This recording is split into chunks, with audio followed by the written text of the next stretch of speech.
नमस्कार, आपके साथ मैं हूं सुखवीर। आप देख रहे हैं आपका अपना चैनल भिवानी हलचल। और आज की खबरें इस प्रकार से।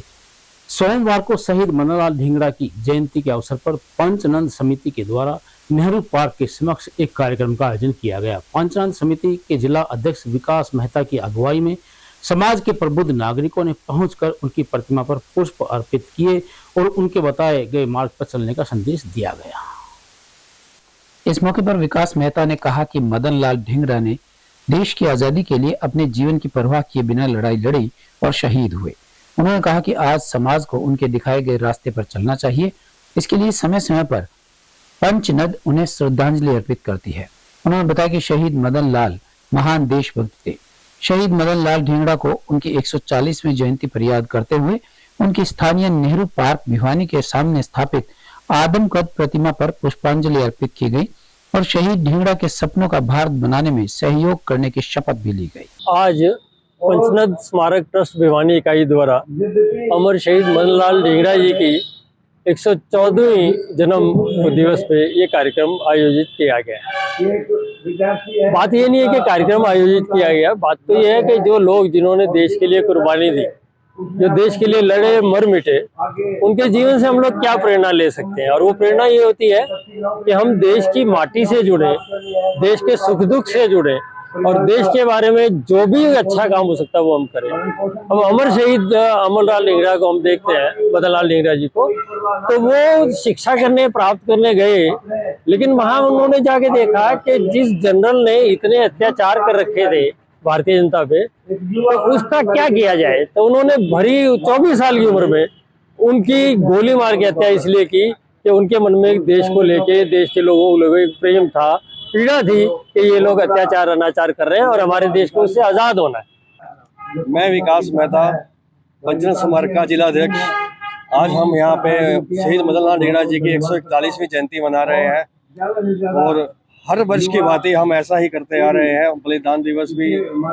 और हमें लगता है कि इससे युवाओं को प्रेरणा भी मिलती है और बहुत अच्छे युवाओं साथियों का बड़ा जज्बा था जो इसको बड़े उत्साह से मनाते हैं।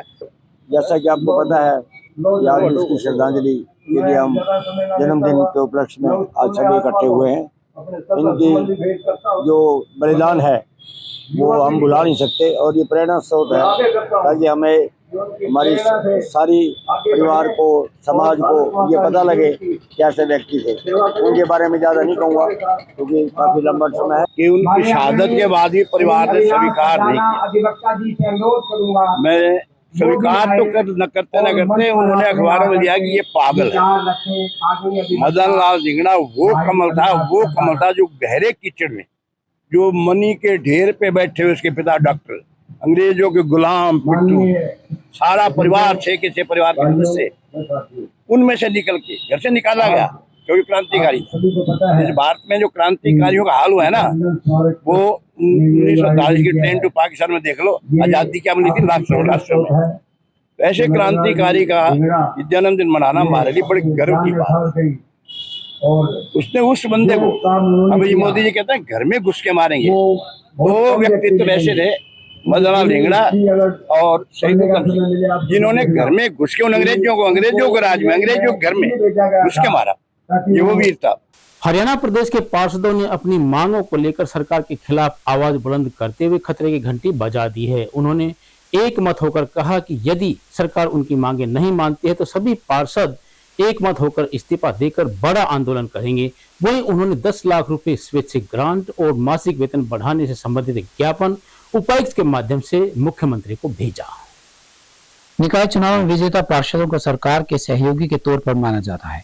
हर जिले के नगर परिषद व पालिका के पार्षद आमतौर पर सरकार के साथ जुड़कर चलते हैं।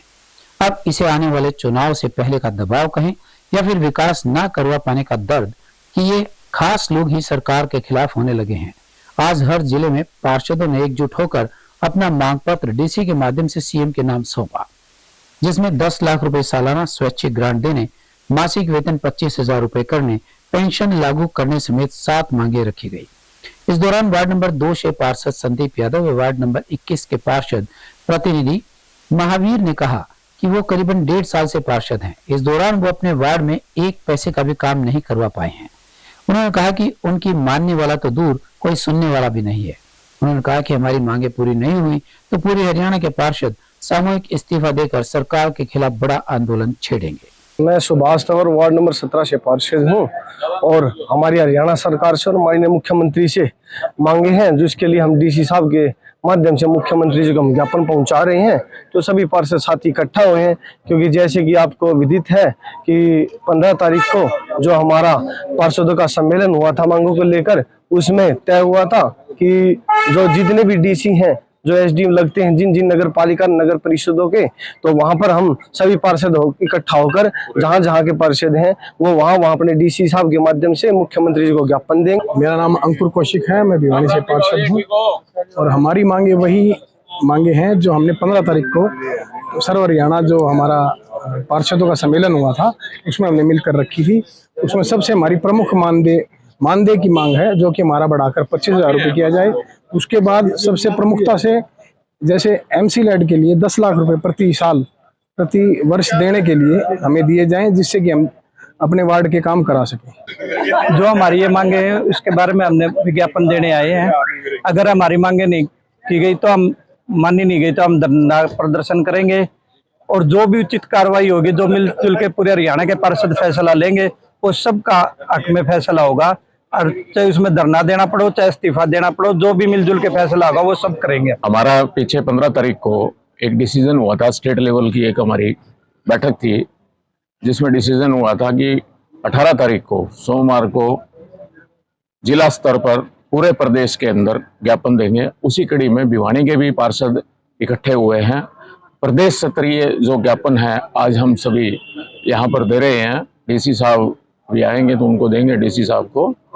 और हमारा जो मेन हमारी जो मांग है पार्षदों की, मेडिकल बीमा हो, जीवन बीमा हो, मानदेय बढ़ाने की बात हो और तमाम अन्य बातें, जैसे कि वार्डों में काम करवाए जाते हैं तो पार्षद अपने स्तर पर 10 लाख रुपए तक की ग्रांट हो, जिससे हम पार्षद जो है जनता के काम करा सके। आया था भिवानी के सभी पार्षदों ने मिलकर, उसमें हमने कुछ मांगे रखी थी प्रदेश लेवल पे कि जो हमारा मानदेय भत्ता है वो बढ़ाया जाए कि पार्षद को कहीं भी जाने आने में खर्च करने पड़ते हैं। आज के टाइम में पार्षद अगर सफाई कर्मचारी की रेडी ठीक कराता है तो 2-3 हजार रुपये खर्च आता है। कहीं पानी की लीकेज है, कोई ढक्कन फ्रेम टूट रहा है, कोई भी परेशानी होती है उसमें खर्चा होता है।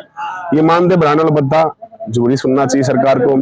सबसे बड़ी परेशानी जो हमें पार्षदों को आज के टाइम में आ रही है, जब से डायरेक्ट इलेक्शन हुए हैं प्रधान के, देखो प्रधान की पावर जब चली गई थी डीडी पावर, तो प्रधान के साथ सभी पार्षद खड़े थे, सबने साथ दिया कि आपकी डीडी पावर मिले, जिससे अधिकारियों से आप काम करा सके।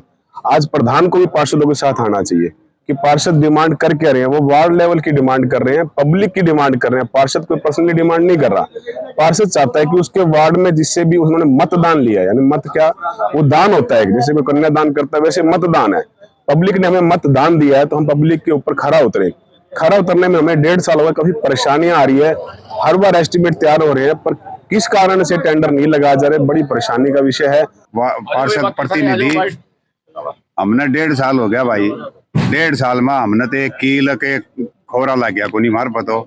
लोग हमने धक्के मार मार के नुका भाई पार्षद काम नहीं कराते, हम किसके दौरा जावा, हमारी कोई सुनता नहीं, हमारी कोई मानता नहीं, हम कहाँ जाए।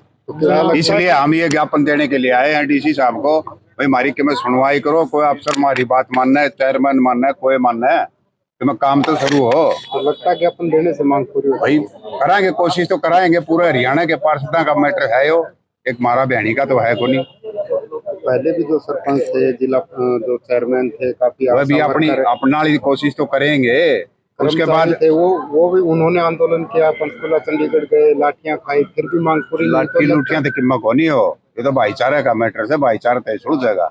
एबीवीपी से संबंधित विद्यार्थियों ने अपनी परिणाम की त्रुटियों को ठीक करवाने के लिए सीबीएलयू परिसर के प्रशासन के खिलाफ प्रदर्शन किया। इस अवसर पर परेशान विद्यार्थियों ने बताया कि ना तो उनके विषयों की पुनः जांच की जा रही है और ना ही परिणाम में त्रुटियों को ठीक किया जा रहा है। बताए जाने के बावजूद भी प्रशासनिक कर्मचारी एक दूसरे के पास भेजकर उनके केवल चक्कर कटवा रहे हैं। भिवानी में हांसी रोड स्थित सीबीएलयू के छात्र छात्राओं ने अपनी मूलभूत सुविधाओं एवं परिणाम से संबंधित मांगों को लेकर अपना रोष जताया। इन छात्रों का कहना था कि इस भारी गर्मी में मौसम में पीने के लिए पानी भी उन्हें नहीं मिलता है।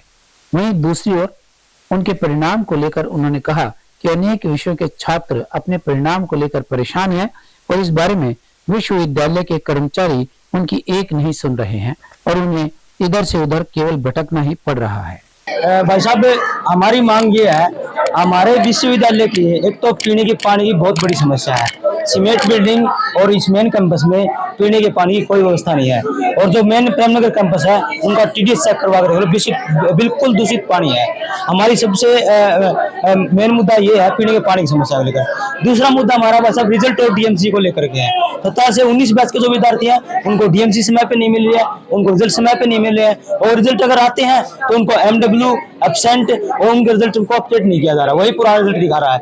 और अब जो फिलहाल जो मुद्दे के लिए हम यहाँ धरने पे बैठे हैं वो हमारा जियोग्राफी डिपार्टमेंट से है।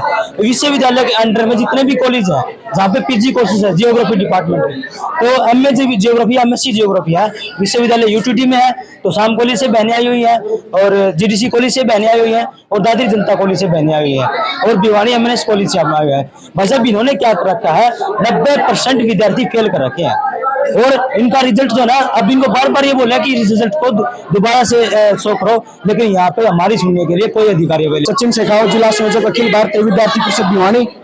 भाई साहब, जैसा कि अभी आशु जी ने बता दिया, हमारे परीक्षा परिणाम को लेकर ये मांगे रखी गई हैं विश्वविद्यालय प्रशासन को, लेकिन यहाँ पर कोई भी प्रशासनिक अधिकारी नहीं है। ना तो यहाँ पर COE साहब मौजूद है, ना यहाँ पर VC साहब मौजूद है, ना यहाँ पर रजिस्ट्रार मैडम मौजूद है। सोमवार का दिन, जैसा आशु जी ने बताया, सोमवार का दिन मेन दिन होता है जिस दिन यहाँ पर कोई भी प्रशासनिक अधिकारी नहीं उपलब्ध है। तो अब हम बताओ किसको दिखाएं। अब मेरे पास एक रिजल्ट की कॉपी है, ये CW का रिजल्ट है। इसमें आप देखिए एक बहन को सभी सब्जेक्ट में एब्सेंट दिखाया गया है। अब ये बहन जब रिजल्ट ब्रांच में जाती है रिजल्ट के लिए तो इसको बोला जाता है कि आप 300 रुपए की फीस जमा कराओ। क्या यहाँ पर पैसे खाने के लिए बैठे हुए हैं लोग? यहाँ पर पैसे के लेन देन के लिए बैठे हुए हैं। कोई भी काम होता है कॉन्फिडेंशियल रेट निकलवाओ, कंप्लेंट फॉर्म दो। कंप्लेंट फॉर्म देते हैं तो डायरी नंबर नहीं बताते हैं, कंप्लेंट विंडो पे कोई नहीं बैठा होता है, कई बार मना कर देते हैं, वो बच्चों का देते हैं मेमो लेके आओ वहां से जाके। अब बच्चे यहाँ प्रदर्शन पर आएंगे तो इनके टीचर्स इनको धमकाते हैं कि हम आपकी अटेंडेंस शॉर्ट कर देंगे, जिससे आपको एडमिट कार्ड नहीं मिलेंगे। ऐसा कब तक चलता रहेगा? MSc वैसे तो हो गई है, पर रिजल्ट जब तक नहीं आया तो हम कैसे मान लें कि हमारी MSc हो गई है। अभी तक हमारे फर्स्ट सेम में ओपन इलेक्टिव था, उसका रिजल्ट अभी तक नहीं पता है, नहीं तो वो सेकंड सेम के साथ आया, नहीं थर्ड सेम के साथ आया है। और सेकंड सेम के रिजल्ट में एक सब्जेक्ट में सबके एब्सेंट दे रखी है और एक प्रैक्टिकल में सबके MW दे रखी है और किसी किसी बच्चे के दोनों प्रैक्टिकल में नंबर नहीं है, जैसे मेरे। तो इस लगभग 6 महीने होने का है, वो त्रुटि अब तक ठीक नहीं की गई है। और थर्ड सेम में जी, मेरा नाम आरती है और गारनपुरा गांव से आई हूँ। मैं करीब 55 किलोमीटर दूर है मेरा गांव और हम MSc के रिजल्ट से बहुत ज़्यादा परेशान हो चुके हैं। बार बार हम एप्लीकेशन दे चुके हैं, VC सर को भी दे चुके हैं और फिर भी हमारा कोई समाधान नहीं हो रहा है। अब हमारा जो थर्ड सेम का रिजल्ट आया है उसमें केवल 8 ही बच्चे पास हुए हैं और सभी बच्चों को किसी को एब्सेंट दिखा रखा है, किसी को री दिखा रखी है। 81 में से बच्चों के 7 ही नंबर आएंगे? इतने बच्चे पढ़ते हैं क्या? बिल्कुल इतने MSc में ऐसे ही हो गए। मारते हैं। मैं CBLU कैंपस से ज्योग्राफी की विद्यार्थी हूँ। मैं सबसे पहले तो मेरे खुद के बारे में बताऊंगी। मैंने मेरी क्लास में पूछ सकते हो, मैं टॉपर हूँ मेरी क्लास की, लेकिन अब की बार मेरे साथ भी ये किया है। 14 नंबर दिया अर्बन ज्योग्राफी में, क्या मैंने 80 नंबर में 14 नंबर का ही पेपर किया।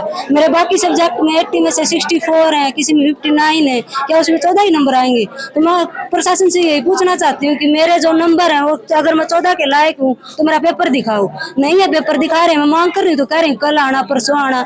HOD के पास जा रहे हैं तो कह रहे हैं डिपार्टमेंट की बात नहीं है, वहाँ पूछो रिजल्ट ब्रांच से। रिजल्ट ब्रांच के पास आ रहे हैं तो ये कह रहे हैं कि डिपार्टमेंट से पूछो। क्या हम कोई खिलौना है क्या? यहाँ से वहाँ से यहाँ फेंक दिया जा रहा है। आम आदमी पार्टी भिवानी में चलाएगी परिवार जोड़ो अभियान। पार्टी की विचारधारा व विकास कार्यों से करवाया जाएगा सभी को अवगत। यह जानकारी आपकी जिला अध्यक्ष गीता शिवराम लाखलान ने एक पत्रकार वार्ता को संबोधित करते हुए दी। वहीं उन्होंने बताया कि प्रत्येक गांव में युवा को पार्टी का ग्राम सचिव बनाया जाएगा। दिल्ली के मुख्यमंत्री अरविंद केजरीवाल के आह्वान पर प्रदेश भर की सभी 90 विधानसभा में शुरू किए गए परिवार जोड़ो अभियान का अभिप्राय प्रत्येक परिवार को जोड़कर पार्टी की विचारधारा से अवगत करवाकर नए लोगों को पार्टी से जोड़ना है। इसी को लेकर भिवानी जिले में भी परिवार जोड़ो अभियान के तहत घर घर जाकर लोगों से संवाद साधा जाएगा। यही नहीं, लोगों के समर्थन के लिए पार्टी की तरफ से एक नंबर भी जारी किया गया है। यह बात आम आदमी पार्टी के जिला अध्यक्ष गीता शिवराम लाखलान ने सोमवार को स्थानीय हासीगेट स्थित आप कार्यालय में एक पत्रकार वार्ता के दौरान परिवार जोड़ो अभियान की जानकारी देते हुए कही।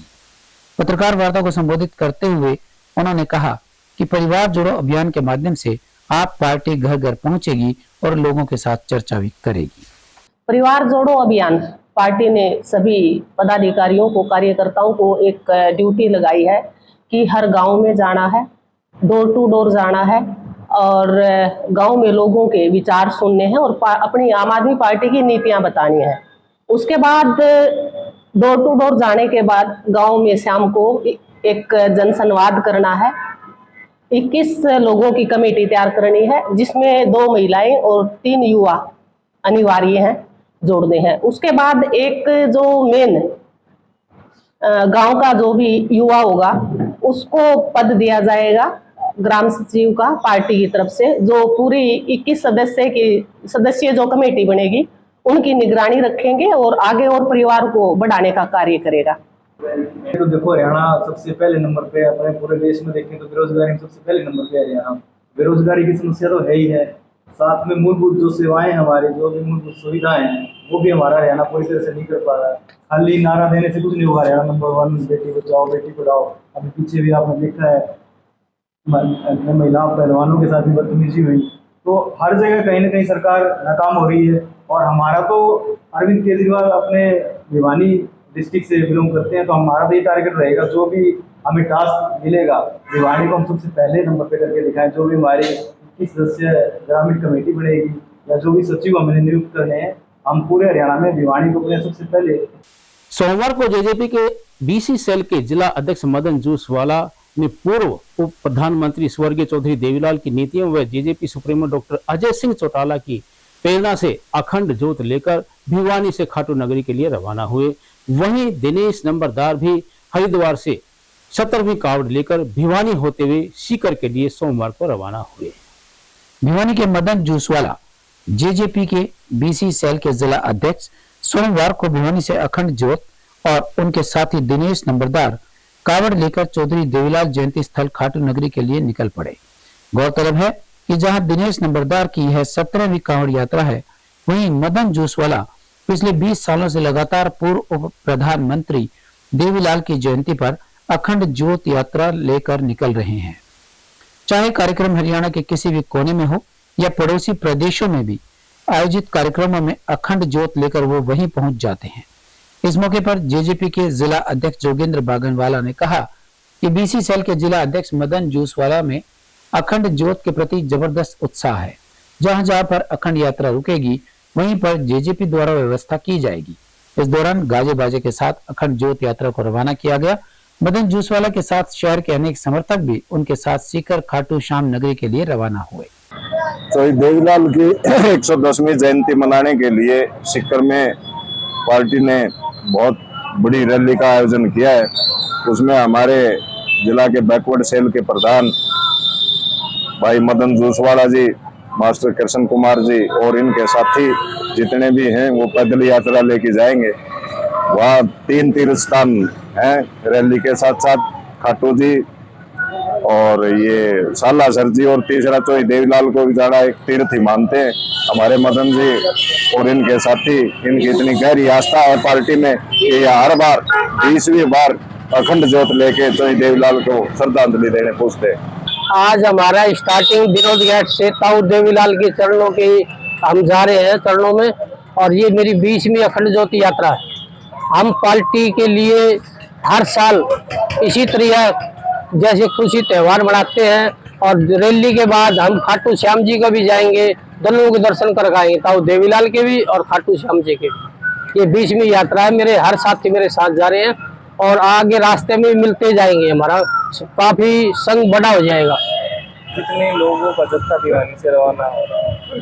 फिलहाल तो 20 काफी है जी, और आगे और काफी लोहारू तक और ज्यादा आदमी बढ़ जाएंगे।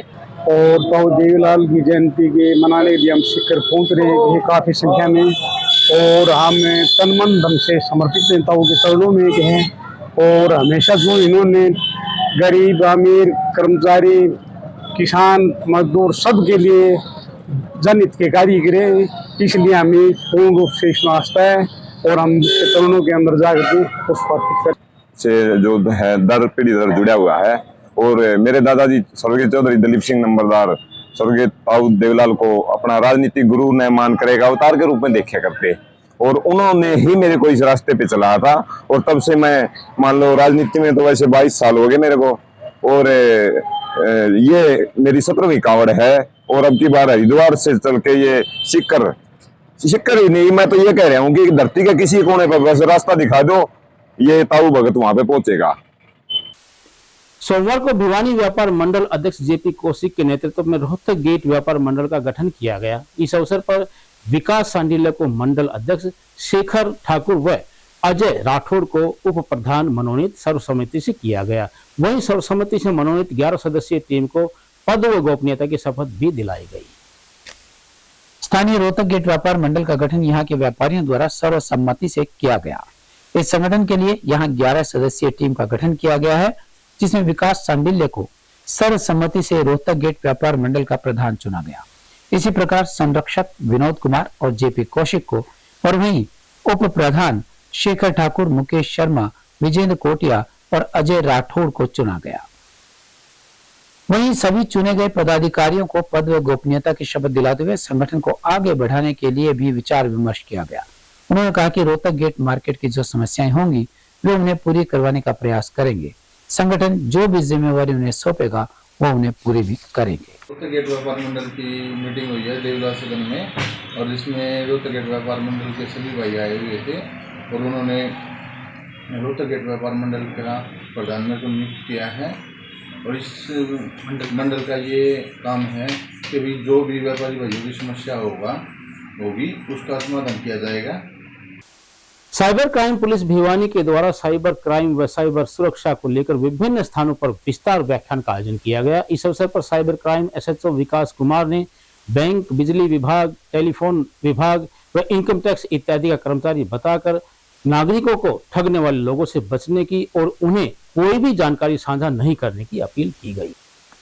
आधुनिकता के युग में आज हर एक क्षेत्र का डिजिटलाइजेशन हो गया है, जिसके कारण आम नागरिकों को जहां इस कारण बहुत लाभ हुआ है, वहीं अपराधी किस्म के लोग इसमें सेंध लगाकर साइबर क्राइम पर आम आदमी के साथ रोज नित नए तरीके अपनाकर फ्रॉड कर रहे हैं।